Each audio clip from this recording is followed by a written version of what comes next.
es bueno y agradable delante de Dios nuestro Salvador, el cual quiere que todos los hombres sean salvos y vengan al conocimiento de la verdad.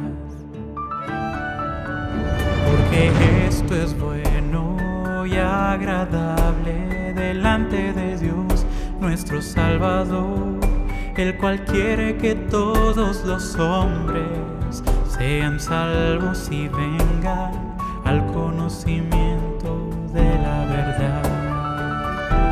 De la verdad. De la verdad.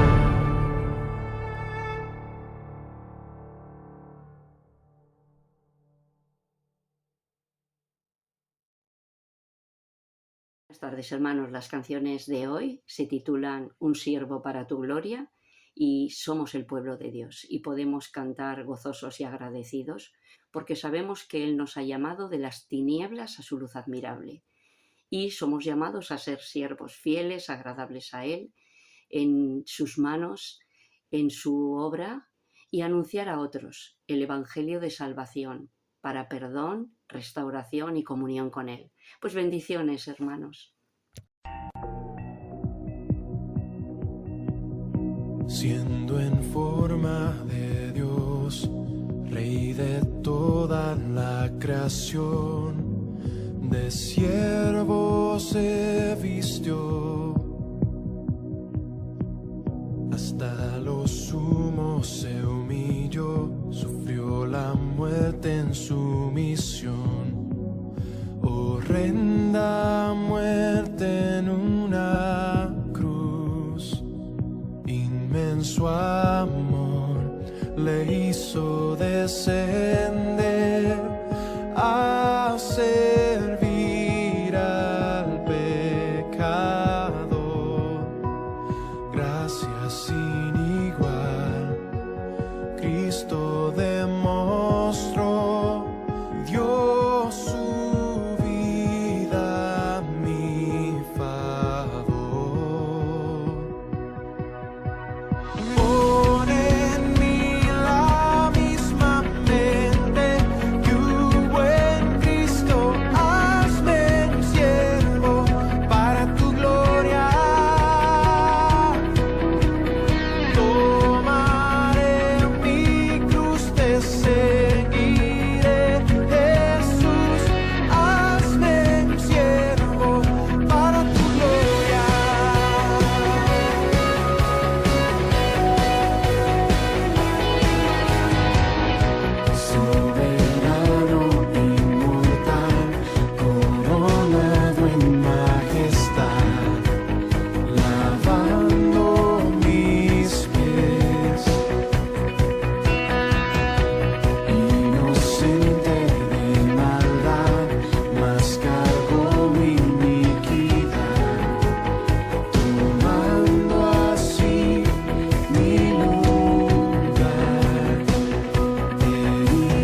Arrasalión, buenas tardes, un saludo de nuevo.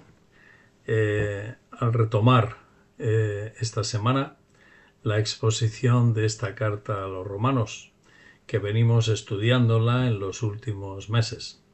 Y nos encontramos justamente ahora en el intermedio, en la mitad de la epístola, en el capítulo 12, pues hasta ahora hemos visto la primera sección doctrinal, principalmente, de este excelente tratado apostólico sobre el Evangelio.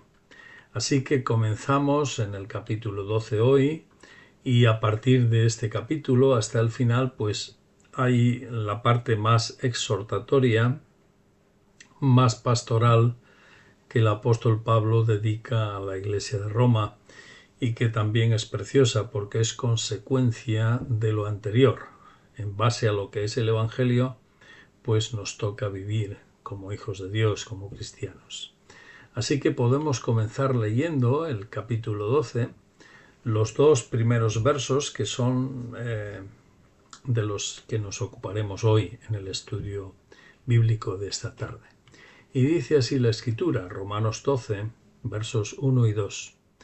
Por lo tanto, hermanos, os ruego por la misericordia de Dios, que os presentéis vosotros mismos como sacrificio vivo, santo, agradable a Dios. Ese es vuestro auténtico culto.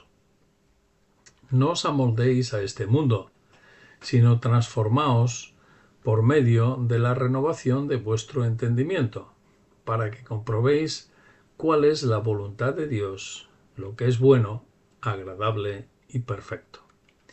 Y aquí observamos a Pablo el apóstol que quería pasar por Roma, al venir hasta la Hispania romana de aquellos días, que era la península ibérica, donde vivimos nosotros ahora, y en aquellos momentos en que el imperio romano gobernaba y dominaba, pues la península ibérica era una provincia más del extenso imperio romano. Y Pablo incluyó esta tierra en sus planes de expansión del Evangelio, sabiendo que aquí había también numerosas comunidades hebreas con sus correspondientes sinagogas, a las que él quería traer el conocimiento de Cristo, y desde las cuales alcanzar también a los llamados gentiles de aquellos días, a los no judíos, tal y como vemos que era la estrategia apostólica conforme leemos el libro de los Hechos de los Apóstoles, ¿no? Posteriormente, estos planes iniciales de Pablo fueron alterados violentamente porque él fue encarcelado sorprendentemente en Jerusalén y no llegó a Roma hasta varios años más tarde de lo que él había planificado, acusado por sus paisanos y además en prisión provisional cuando él llega a Roma, ¿no? Según nos relata el libro de los Hechos al final. Y sabemos que tras ese primer juicio en Roma, Pablo quedó en libertad. Y estando en Roma, ya ahí en la ciudad, es muy posible que él viajara hasta España, tal y como había planeado y había escrito a la Iglesia unos años antes. Y nosotros hoy, por los múltiples testimonios arqueológicos de templos, de baptisterios, de edificios, de ruinas de aquellos años, y también por el testimonio que ha quedado de un cristianismo apostólico y primitivo bastante pujante y creciente en la península, en las rutas, en las poblaciones de las rutas principales de aquellos días, todo ello nos lleva a pensar que Pablo, con algunos colaboradores más acompañándole, pudieron seguir las calzadas romanas desde Tarragona hasta Extremadura en Mérida, donde estaba la capital del imperio, y haber visitado las principales poblaciones y ciudades donde había asentamientos hebreos, que en aquellos días eran bastante numerosos, por los vestigios y testimonio histórico que tenemos, ¿no?, a día de hoy. Entonces, dicho esto, retomamos el texto del capítulo 12 y vemos que lo primero que ruega el apóstol a los hermanos romanos es que se consideren personalmente como una ofrenda ante el Señor. Y lo dice en el siguiente orden. En primer lugar dice, verso 1 de este capítulo 12, os ruego por la misericordia de Dios. En esta frase corta el apóstol quiere decir mucho. Y aquí apela a las múltiples compasiones. El término literal es compasión, compasiones de Dios, ¿no? Que las compasiones de Dios se manifiestan en su carácter misericordioso, por supuesto, hacia nosotros, hacia los hombres necesitados, hombres sin recursos propios para agradar a Dios, según leemos en el capítulo 1, verso 17, donde el apóstol decía que en el Evangelio la justicia de Dios es revelada. No dice la justicia del hombre, sino la justicia de Dios es revelada por medio de la fe y para la fe. Como está escrito, el justo por la fe vivirá. Es interesante y llamativo que delante de Dios el hombre que es llegado a ser considerado como justo, no es alguien que agrada a Dios por sus méritos, por sus capacidades, sino por medio de la fe. Es la fe, esa capacidad, ese don de Dios que agrada a Dios, ¿no? Y esto la Escritura lo repite una y otra vez. Y Pablo describió en detalle ese carácter misericordioso de Dios manifestado en Cristo Jesús, que es quien personifica esa justicia de Dios y a la que todos somos llamados a aceptar confiando en Él, en Cristo, ¿no? ¿Por qué? Porque este Dios justo nos contempla por igual a todos los hombres, sin excepción alguna, sin excepción de cultura, ni de formación, ni de trasfondo, ni de religión, etc. Dios nos declara a todos los hombres iguales y nos dice lo siguiente, ¿no? Cuando leemos la palabra, no hay justo ni aun uno. No hay quien entienda, no hay quien busque a Dios. Todos se desviaron, a una se hicieron inútiles. No hay quien haga lo bueno, no hay ni siquiera uno. Sepulcro abierto es su garganta, con su lengua engaña. Veneno de víboras hay debajo de sus labios, dice el verso 13, ¿no? Su boca está llena de maldición y de amargura. Sus pies se apresuran para derramar sangre. Destrucción y miseria hay en sus caminos. Y no conocieron camino de paz. No hay temor de Dios delante de sus ojos. Así leemos en el capítulo 3, versos 10 al 18. Por tanto, el remedio que Dios ofrece al hombre, que Dios nos ofrece, no puede surgir de ninguna manera de nuestra propia incapacidad o de nuestra inutilidad, sino de Dios mismo. Ese es el remedio que Dios ofrece, negando o, digamos, diciendo que no tenemos posibilidad alguna, y entonces se presenta y se ofrece al Hijo de Dios como el justo que se ofrece por los injustos. Y esto, a la vez que nos humilla como hombres, nos maravilla, porque nos debe hacer pensar que Dios mismo, viéndonos incapaces, inútiles de agradarle, no nos desecha, no nos pone al margen, no se olvida de sus criaturas, sino más bien se acerca a nosotros y se hace como uno de nosotros. En realidad, La encarnación del Hijo de Dios es eso, es hacerse como uno de nosotros para poder hacer lo que nosotros no podíamos hacer. Por eso en capítulo 3, versos 22 en adelante, sigue diciendo el apóstol que la justicia de Dios por medio de la fe de Jesucristo es para todos y sobre todos los que creen en Él, porque no hay diferencia, por cuanto todos pecaron y están destituidos de la gloria de Dios, pero son justificados gratuitamente por su gracia, mediante la redención que es en Cristo Jesús.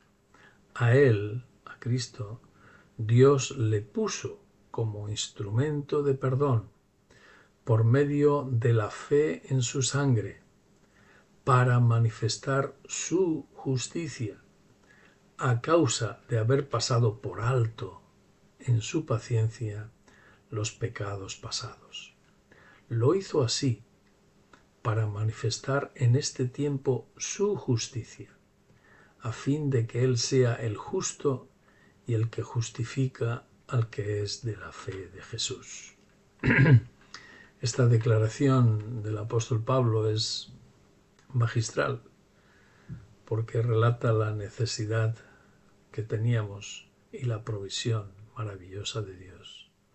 De tal manera que el Evangelio no pretende que el hombre satisfaga la justicia de Dios, sino que es Dios mismo en la persona del Hijo quien lleva a cabo la obra de cargar con nuestras injusticias en su muerte, para otorgarnos así la justicia y la santidad para la que fuimos creados en principio por el Señor y de la que luego caímos irremediablemente, como bien sabemos.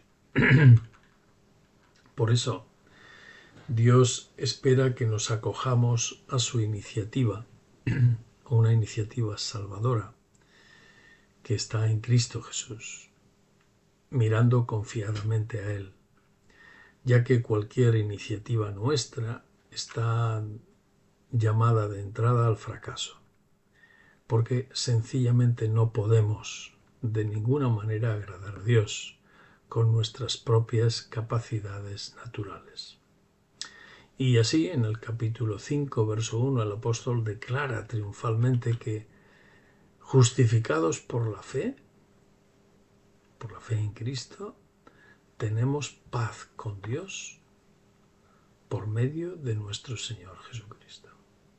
Es decir, lo que no podíamos conseguir por nosotros mismos, al confiar, al mirar a aquel que muere en la cruz por nosotros, va delante de nosotros, carga con nuestras incapacidades y pecados, al mirar confiadamente a Él, pues llegamos a tener paz con Dios, porque somos hechos justos, declarados justos delante de Él, por medio de nuestro Señor Jesucristo. Así, una vez en las manos de nuestro Salvador, entonces sí que podemos agradar a Dios. Ahora sí podemos agradar a Dios. ¿Por qué? Porque habremos sido liberados de la esclavitud, de la sujeción al pecado. Así lo sigue diciendo Pablo en el capítulo 6, versos 22 y 23. Pero ahora que habéis sido liberados del pecado y hechos siervos de Dios, tenéis por vuestro fruto la santificación, es decir, el vivir agradando a Dios, y como fin la vida eterna. Porque la paga del pecado es muerte, pero el don de Dios es vida eterna en Cristo Jesús, Señor nuestro. Y para sostenernos en este caminar, agradando al Señor, en este caminar de santificación, como dice el apóstol, nos ha sido dado a los creyentes el Espíritu Santo, el cual recibe cada creyente cuando viene al Señor Jesús, cuando confía en Cristo.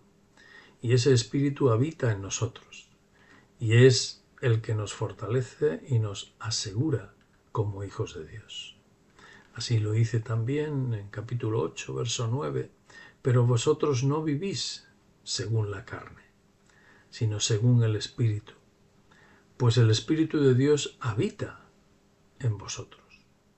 Y si alguno no tiene el Espíritu de Cristo, no es de él. Capítulo 8, verso 9, lo dice así el apóstol. Y todo esto que hemos mencionado es parte de la misericordia de Dios, a la que Pablo apela y con la que comienza este verso 1. Os ruego por la misericordia de Dios. Y en base a esa misericordia, el apóstol sigue diciendo que ahora nosotros hemos de presentarnos como sacrificio vivo, santo, agradable a Dios, porque ese es nuestro auténtico culto a Dios, es nuestra auténtica adoración, dice el texto literalmente, ¿no? Aquí Pablo nos quiere hacer ver que Dios ha dado y ha entregado lo mejor de sí mismo para rescatarnos, para recuperarnos de nuevo, ya que nos había perdido. Y ese rescate lo ha hecho al precio de la sangre de su Hijo. Y por eso es que nos guarda con tanto celo y nos protege con tanto mimo y cariño, ¿no? Junto a Él. Y no solo aquí, como sabemos, sino por la eternidad y hasta la eternidad. Por eso no nos pide gran cosa el Señor cuando se nos pide que nuestras vidas sean consecuentes, ¿no? Por eso ahora nosotros, sus hijos, somos llamados a ser lo suficientemente conscientes como para ofrecernos voluntariamente a Dios. Liberados de las esclavitudes pecaminosas para agradarle en todo, aquí y ahora. Y el vivir así, esa es nuestra auténtica adoración a Dios. Esa es la autenticidad de una vida cristiana, que no solo acepta la salvación, sino que ahora quiere vivir en gratitud, entregándose al Señor. Dios quiera, queridos, que nosotros, cada uno de nosotros, seamos lo suficientemente sensatos y dóciles también para vivir como ofrendas vivas mientras Él nos tiene aquí. Y ahora en el verso 2, Pablo nos muestra a continuación el precio, el coste que nos supone el vivir como ofrendas vivas. Por eso dice lo siguiente en el versículo 2. No os amoldéis a este mundo, sino transformaos por medio de la renovación de vuestro entendimiento, para que comprobéis cuál es la voluntad de Dios, lo que es bueno, agradable y perfecto. En primer lugar, el apóstol nos dice que no nos dejemos arrastrar ni engañar por la forma de ser y de comportarse de los que no conocen al Señor. Este es un error muy común en los creyentes, en los cristianos, que por querer probar lo indebido, lo que no conviene, por no querer diferenciarse de los que viven de cualquier manera, pues los creyentes caen y se arrastran como mendigos. Y así pierden su dignidad de hijos de Dios y menosprecian a su Señor que les ha rescatado. Es decir, no son conscientes y se dejan arrastrar. Y llegan a ser, pues llegan a mendigar en la vida cuando en realidad la dignidad del Hijo de Dios es mucho más que eso, ¿no? Y en segundo lugar, después de decirnos lo que no hemos de hacer, sí dice lo que hemos de hacer. Y sí se nos pide que renovemos, según el Señor y conforme a las Escrituras, nuestros criterios de pensamiento para llegar a tener una mentalidad bíblica, espiritual, madura y con las adecuadas convicciones y conductas que agraden a Dios, ¿verdad? De esta manera, el Hijo de Dios vive y disfruta de todo aquello que es bueno, que agrada a Dios y que es completo, que es perfecto. Si no, el creyente solo va a vivir sufriendo y lamentándose y quejándose. ¿Por qué? Porque sencillamente no quiere transformar sus criterios, sus decisiones, su voluntad, no quiere amoldar sus pensamientos ni sujetarlos a la palabra divina. Es una cuestión de rebeldía, es una cuestión de tozudez espiritual, es una cuestión de falta de docilidad delante del Señor y de su palabra, ¿verdad? Es de esta manera, queridos, como se nos exhorta a vivir agradando al Señor, en base a su misericordia, a sus muchas compasiones, ¿no? Como hemos visto en los primeros 11 capítulos de esta carta. ¿Y cómo hemos de vivir? Pues ofreciéndonos integralmente como una ofrenda a Él, una ofrenda viva. Y como consecuencia, pues podremos servirle con los dones y capacidades recibidos, con los recursos que el Señor nos vaya dando. Podremos tratar adecuadamente a los demás, a los hermanos y al prójimo. Y eso lo iremos viendo en los versos siguientes de este capítulo 12 y en los capítulos siguientes hasta el final. Es decir, en base a lo que Dios ha hecho con nosotros, nosotros podemos vivir sostenidos por su poder y de esta manera en la que hemos visto en estos primeros 2 versículos de este capítulo 12. Así que en nuestra vida, la suya y la mía, la tuya y la mía, debieran ser una ofrenda a Dios cada día de nuestra vida, porque su misericordia es eterna y su misericordia, como dice la Escritura, permanece para siempre. Dios quiera que seamos dóciles y sabios, sensatos, para hacer caso a Dios y no estar lamentándonos por habernos resistido, ¿no?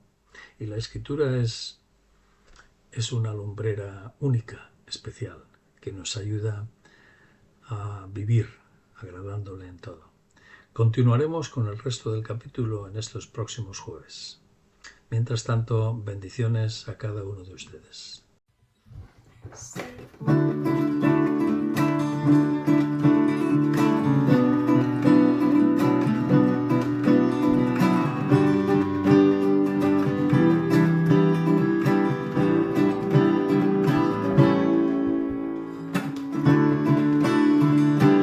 Somos el pueblo de Dios, somos un pueblo especial, llamados para anunciar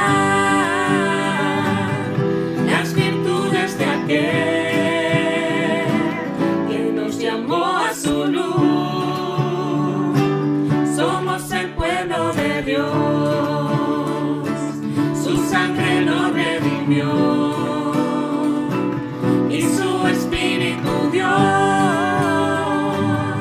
Para darnos poder y ser testigos de Él, y llevaremos su gloria a cada pueblo y nación,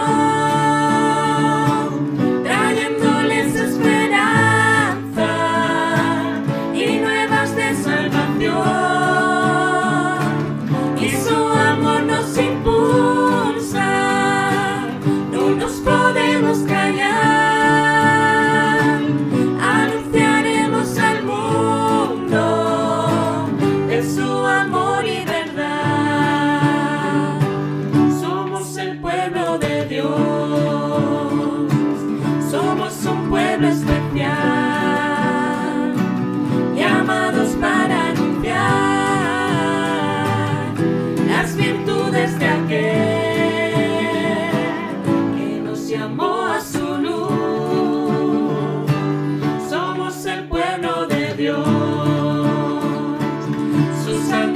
redimió